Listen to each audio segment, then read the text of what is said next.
America ने दोबारा 14 days का सीज फायर लगाया ईरान के साथ।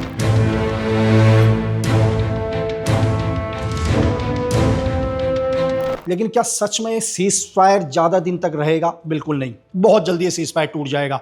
मैं ऐसा क्यों कह रहा हूं? क्योंकि क्यों सीज फायर लगाया गया इस जंग के माहौल में? अगर सीज फायर लगाना ही था तो क्यों अमेरिका ने ईरान के ऊपर हमला किया, और सिर्फ 14 डेज के लिए इस सीज फायर को क्यों लगाया गया? हर वजह को समझेंगे। सबसे पहले, कभी भी जब दो देशों का वॉर होता है तो सीज फायर क्यों लगाया जाता है? सीज फायर जंग को रोकने के लिए नहीं लगाया जाता, जंग की अगली तैयारी के लिए लगाया जाता है, ताकि दुश्मन के सही ठिकानों का पता कर सके, हम अपनी फौज को एडवांस कराया जा सके, जो भी हमारे इस जंग में नुकसान हुआ है, हमारी फौज घायल हुई है, जो भी उन चीजों को सही किया जा सके और अगली रणनीति बनाई जा सके कि जंग में हमें आगे क्या करना है। वही अमेरिका कर रहा है। और ऐसा नहीं है कि सीज फायर सिर्फ अमेरिका को ही जरूरत है, ईरान को भी जरूरत है, ताकि ईरान भी क्या कर सके, एक मजबूत डिफेंस तैयार कर सके। ईरान की इंटेलिजेंस अमेरिका की उस हर लोकेशन को ढूंढ सके जहां से अमेरिका क्या कर रहा है, स्ट्राइक कर रहा है, ग्राउंड ऑपरेशन करने की कोशिश कर रहा है, या जहां पर अपने बेस बनाए हुए हैं। तो यह सीज फायर ज्यादा नहीं चलेगा। 14 डेज से पहले इस सीज फायर को दोबारा खत्म कर दिया जाएगा। मैं ऐसा क्यों कह रहा हूं? क्योंकि जब ये सीज फायर लगा 8 तारीख को, मतलब 7 तारीख की रात 8 तारीख की सुबह, आपने देखा जैसे ये सीज फायर लगा, इस सीज फायर के 2 घंटे के बाद ही क्या किया, इजराइल ने लेबनान पर हमला किया। और यह इतना बड़ा हमला था कि अभी भी इस हमले के अंदर 260 से ज्यादा लोगों की जान जा चुकी है और 1000 से ज्यादा घायल और कई दबे हुए हैं। ये तो मैं आपको सरकारी आंकड़े बता रहा हूं, लेकिन ग्राउंड में इससे बहुत ज्यादा होगा। लेकिन क्यों इजराइल ने ऐसे टाइम पर हमला किया जब अमेरिका ने ईरान के साथ 14 डेज का सीज फायर किया? इसकी वजह ध्यान से, सबसे पहले, क्या इजराइल को पता था कि अगर मैंने इस वक्त हमला किया तो ईरान इसका पलटवार नहीं करेगा? यह सब कुछ पहले से पता है, क्योंकि जंग एक दिन के अंदर प्लान नहीं होती है। जंग को शुरू करने के लिए बहुत वक्त लिया जाता है, चाहे इंटेलिजेंस हो, चाहे डिप्लोमेसी हो, चाहे अपनी फौज की स्ट्रेंथ हो, या हमारे पास जो भी पावर है, उन सबको देखने के बाद ही दुनिया क्या करती है, जंग का ऐलान करती है। और यह सीज फायर भी इसलिए लगाया गया ताकि ईरान को खामोश किया जा सके। बात समझ रहे हैं? और लेबनान पर हमला क्यों किया? ताकि हिजबुल्लाह को खत्म किया जा सके। और आज इजराइल ने यह दावा कर दिया कि हमने हिजबुल्लाह के जनरल सेक्रेटरी, यानी कि जो चीफ है उसके, नईम काशिम को इस हमले में मार दिया गया। नईम काशिम जो हसन नसरल्लाह के बाद 2024 में जब उनकी मृत्यु हो गई थी, तो ये हिजबुल्लाह के चीफ थे। तो इससे हिजबुल्लाह को एक बहुत बड़ा नुकसान हुआ। मेरी बात समझ रहे हैं? तो सीज फायर भी इसलिए लगाया गया ताकि ईरान को खामोश किया जा सके। अब आप सोचो कि अगर कल ईरान पलटवार कर देता तो पूरी दुनिया के अंदर एक नैरेटिव सेट करते। क्या सेट करते हैं? अमेरिका और इजराइल और यूरोप और पूरा नाटो, कि सीज फायर के बावजूद भी ईरान ने क्या किया, सीज फायर तोड़ दिया। तो यह होता है किसी भी देश को कमजोर करना। और कैसे कमजोर करना, उसके पीछे एक बहुत बड़ी रणनीति लेकर चलना कि हम तो शांति की बात कर रहे हैं, हम शांति की बात कर रहे हैं, लेकिन इस शांति की आड़ में हम क्या करेंगे, तुम्हारे हर उस पावर को खत्म कर देंगे या उस बैकअप को खत्म कर देंगे जो वॉर में तुम्हारे पीछे खड़ा है, जैसे हिजबुल्लाह। अगर आप लेबनान की हालत देखो तो आज एक 9 साल की बच्ची की चीख बाहर निकली, जहां एक 9 साल की बच्ची मलबे में दबी है और वो बोल रही है कि मैं बाहर नहीं निकल पा रही हूं, मेरा शरीर मलबे के अंदर दबा है। ये पूरी दुनिया ने देखा और पूरी दुनिया इसकी आलोचना भी कर रही है। लेकिन एक बात दुनिया खुल के सामने नहीं आ रही है। आज पूरा यूरोप कहो, पूरा नाटो कहो, दुनिया के पावरफुल देश कहो, वो ईरान को घेर के मार रहे हैं। पूरी दुनिया आलोचना कर रही है, लेकिन दुनिया का कोई भी पावरफुल देश डायरेक्ट ईरान के साथ नहीं आ रहा है। तो यही है दुनिया की डिप्लोमेसी, जहां लोग आपकी आलोचना करेंगे लेकिन खुलकर आपके सामने नहीं आएंगे। और बहुत लोग कहते हैं कि ईरान ने बहुत अच्छा पलटवार किया। मैं ये बोलूंगा कि ईरान ने बहुत अच्छा पलटवार नहीं किया। ईरान ने दुनिया को यह दिखा दिया कि वो एक महाशक्ति है। मैं महाशक्ति ही बोलूंगा। जो ईरान आज अपने दम पर दुनिया के पावरफुल देशों से अपनी बात मनवा रहा है, तो महाशक्ति का दूसरा मतलब क्या हुआ? आज उसने मजबूर कर दिया कि अमेरिका सीज फायर करे। मैं अपने शब्द दोबारा दोहरा रहा हूं कि अमेरिका सीज फायर करे। यह सीज फायर ईरान ने नहीं किया, यह सीज फायर अमेरिका ने किया, क्योंकि अमेरिका को जरूरत थी। अमेरिका को पता था कि उसने 12.5 घंटे पहले ईरान के ऊपर हमला किया और ईरान इसका बहुत बड़ा पलटवार करेगा, ये सब अमेरिका को पता है। और अमेरिका ने क्या कर दिया, पाकिस्तान को मोहरा बनाकर एक सीज फायर किया।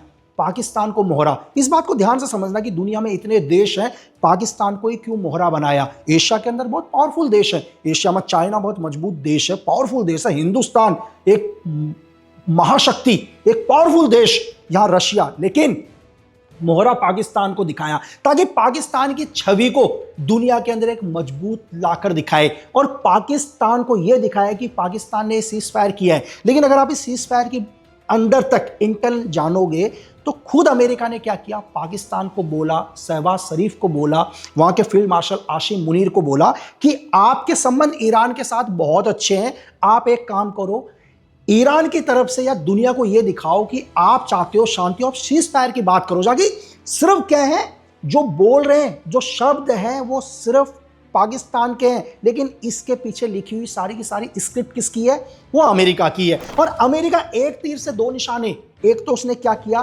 पाकिस्तान को मोहरा बना के सीज फायर कर लिया ताकि और रणनीति को मजबूत किया जा सके। जो भी उसकी फौज है उनको कैसे एडवांस करना है, कैसे MI6, CIA और DGSE और 5 आइज मिलकर ईरान की उस हर लोकेशन को ढूंढेंगे जहां से ये लोग क्या कर सकें, ईरान के अंदर दोबारा ऑपरेशन कर सकें। ये वॉर नहीं रुकेगा, ये सिर्फ ये सीज फायर रखने का मतलब है कि युद्ध को और खतरनाक तरीके से कैसे लड़ा जाए। लेकिन यहां ईरान ने एक बात साफ कही है, ये US से बोली है कि या तो आप शांति की बात करो या आप इजराइल के साथ चले जाओ। मतलब आप दो काम एक साथ मत करो। यहां आप दुनिया को यह दिखा रहे हो कि हम शांति चाहते हैं, हम सीज फायर चाहते हैं, वहीं आप क्या कर रहे हो, इजराइल को भी सपोर्ट कर रहे हो। आपको क्या लग रहा है कि लेबनान के ऊपर जो इतना बड़ा हमला इजराइल ने किया, क्या इसके पीछे US नहीं है?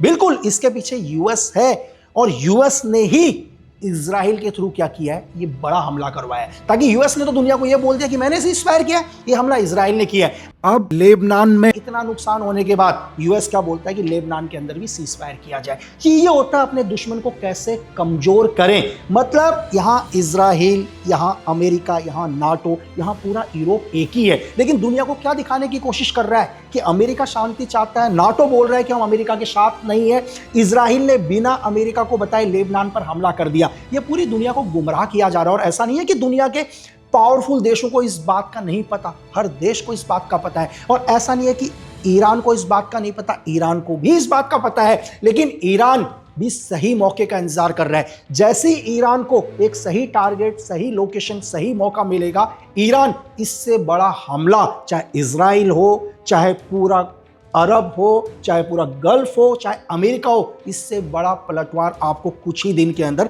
ईरान की तरफ से देखने को मिलेगा। जबकि पूरी दुनिया ने बोला कि बेरूत के अंदर क्या है, सिविलियंस, और इजराइल ने सिविलियंस को टारगेट किया है। लेकिन मैं आपसे फिर कह रहा हूं, दुनिया सिर्फ आलोचना कर रही है, लेकिन खुल के ईरान के साथ कोई नहीं है। चाहे बैकफुट में ईरान को रशिया या चाइना की पूरी मदद हो, उनकी इंटेलिजेंस की मदद हो, उनकी आर्मी या उनकी प्राइवेट आर्मी हेल्प कर रही हो, लेकिन डायरेक्ट रशिया और चाइना भी इस वॉर में क्या है, ईरान के साथ नहीं है। लेकिन इनडायरेक्ट तरीके से कहीं ना कहीं SVR, चाइना की सीक्रेट सर्विस MSS लगातार क्या कर रही है, ईरान को सपोर्ट कर रही है। और कुछ दिन पहले आपने सुना होगा कि अमेरिका ने क्या किया, ईरान के ऊपर एक रेस्क्यू ऑपरेशन चलाया। मतलब जब 3 अप्रैल को आपको पता है कि अमेरिका के 2 फाइटर जहाज को ईरान ने गिरा दिया था। एक तो सेफ पायलट निकल गया और दूसरे में से क्या हुआ, 2 पायलट ने इजेक्ट किया, एक पायलट को हाथों हाथ अमेरिका लेकर चला गया। लेकिन अब क्या हो गया अमेरिका के ऊपर कि भाई अमेरिका का एक पायलट ईरान की धरती पर आके गिरा, अमेरिका ने अपनी पूरी ताकत लगा दी और लोगों को बोला कि मैंने 2 दिन के बाद अपने पायलट को रेस्क्यू कर लिया, जो अमेरिका ने किया। लेकिन अमेरिका ने पूरी दुनिया को यह नहीं बताया कि इस ऑपरेशन में अमेरिका को कितना नुकसान हुआ। 8 थंडरबोल्ट जेट्स, स्पेशल फोर्सेस के 110 से ज्यादा सैनिक शामिल थे। ठीक है, पायलट क्या था, पहाड़ों में छुपा हुआ था। यहां ईरान की IRGC यूनिट्स उसको ढूंढ रही थी, वहां के इंटेलिजेंस ढूंढ रहे थे। अमेरिका ने भी एक ऑपरेशन चलाया, दोनों तरफ से गोलाबारी हुई जिसमें अमेरिका को बहुत ज्यादा नुकसान हुआ। लेकिन अमेरिका ने ये पूरा नुकसान सारी दुनिया को नहीं बताया, सिर्फ उसने ये बोला कि 3 तारीख को उसका एक प्लेन क्रैश हुआ और 5 तारीख को उसने क्या कर दिया, अपने पायलट को सेफ अपने देश लेकर चला गया। यहां दुनिया को यह नहीं बताया कि उसको 2 MC 130J एयरक्राफ्ट खोने पड़े, ठीक है, 4 लिटिल बैट हेलीकॉप्टर उसके क्या हुए, खत्म हुए, उसका A-10 थंडरबोल्ट शॉट डाउन हुआ, दुनिया भर का नुकसान हुआ, 2 ब्लैक ऑप्स हेलीकॉप्टर डैमेज हुए सिर्फ एक पायलट को बचाने के लिए। लेकिन अमेरिका ने क्या दिखाया पूरी दुनिया को कि मैं अपने किसी भी जवान या किसी भी सोल्जर को दुश्मन देश के हाथ में नहीं आने दूंगा। लेकिन मेन चीज, इतना बड़ा नुकसान दुनिया से छुपाया, सिर्फ क्यों? ताकि अपने आप को पावरफुल दिखाने के लिए। तो मैं आपसे अभी भी कह रहा हूं कि 14 डेज तक अमेरिका और ईरान का सीज फायर नहीं रहेगा, एक बड़े युद्ध में यह बदलेगा। और इस जो 14 डेज जो युद्ध का सीज फायर है, अमेरिका का एक नया game, JD Vance, Steve Witkoff या उनके दामाद आप कह लो जरेड कुशनर, ये तीनों के तीनों क्या कर रहे हैं, शांति दूत बनकर जा रहे हैं। मतलब ये शांति चाहते हैं।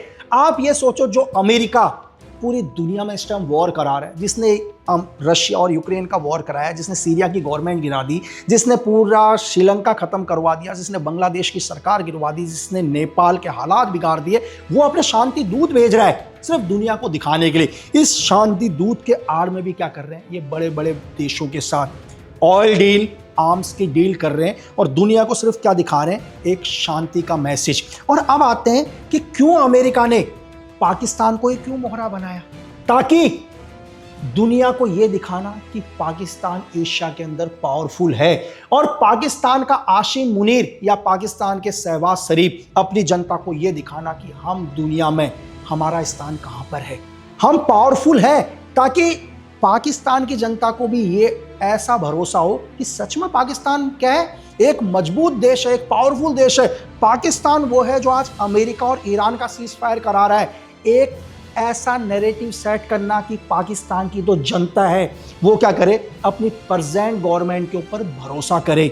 लेकिन आज आप दुनिया के कोई भी मीडिया देख लीजिए, कोई भी सोशल मीडिया देख लो, आपको हर जगह पर एक अलग न्यूज़ देखने को मिलेगी। आपको क्या न्यूज़ देखने को मिल रही है, जो नैरेटिव आज नाटो ने सेट किया हुआ है, आज जो अमेरिका ने सेट किया हुआ है, या जो आज पूरे यूरोप ने, वही दुनिया दिखा रही है। और इस वॉर के अंदर आपने एक चीज़ देखा होगा, कभी ईरान बोलता है कि वो जीत गया, कभी अमेरिका बोलता है कि वो जीत गया, कभी इजराइल बोलता है कि वो जीत गया, जबकि इन तीनों देशों को बहुत नुकसान हुआ है। और इसका सबसे ज़्यादा असर किसके ऊपर पड़ा है, गल्फ के ऊपर पड़ा है। आज दुबई ने बोल दिया कि भाई हम अमेरिका को अपनी स्पेस नहीं देंगे, सऊदी अरब ने बोल दिया कि हम अमेरिका को स्पेस नहीं देंगे। लेकिन ये सिर्फ बोल रहे हैं, लेकिन आज भी क्या है, अमेरिका के स्पेस या इनके बेस इन देशों में मौजूद हैं, जो कल तक हिंदुस्तान के अंदर ही बोलते थे कि दुबई एक सेफेस्ट सिटी है।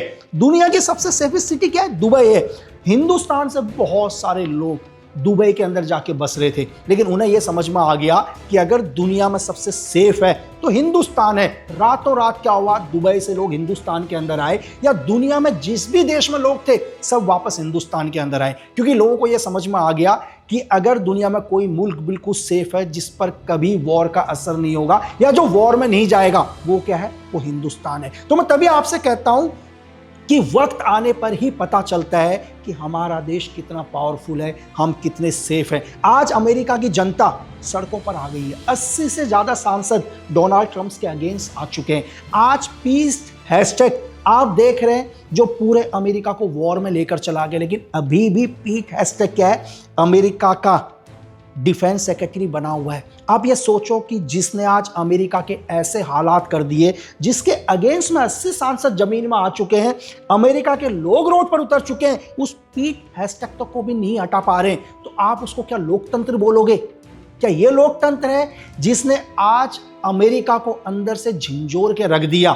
आज इजराइल को अगर आप जाकर देखो, आप तेलवी को जाकर देखो, तो आपको गाजा और तेलवी में ज़्यादा फर्क नज़र नहीं आएगा। अगर मैं आपसे ये बोलूँ कि ये तेलवी है तो आप यकीन नहीं मानोगे, क्योंकि आज वो स्थिति करवा चुका है ईरान, और ईरान ने ये बोला कि आज भी हमारी अंगुली ट्रिगर पर है। आप मतलब समझ रहे हैं, अगर अमेरिका और इजराइल ने कुछ भी करने की कोशिश करी तो ईरान उसका पलटवार करेगा, और पलटवार होगा। मैं आपसे शुरू से कह रहा हूं, पहले दिन से बोल रहा हूं, जिस दिन से 28 फरवरी को पहली बारी ईरान के ऊपर एक मिसाइल हमला हुआ, मैंने कहा ये वॉर लंबा जाएगा। तो आप इस चीज़ के लिए मजबूत रहो, ये वॉर बहुत आगे जाएगा।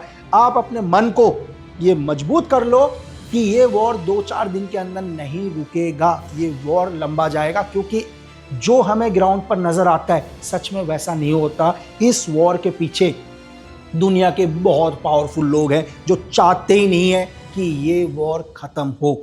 और मैं आपसे हमेशा ये कहता हूं कि आप प्रोपेगेंडाओं से बचो, दुनिया के उन फेक न्यूज़ से बचो जो आपको और आपके आसपास के माहौल को खराब करने की कोशिश कर रहे हैं। हमेशा अपने देश पर भरोसा करो, खुद पर भरोसा करो, क्योंकि देश प्रेम से बड़ा दुनिया में कोई धर्म नहीं होता।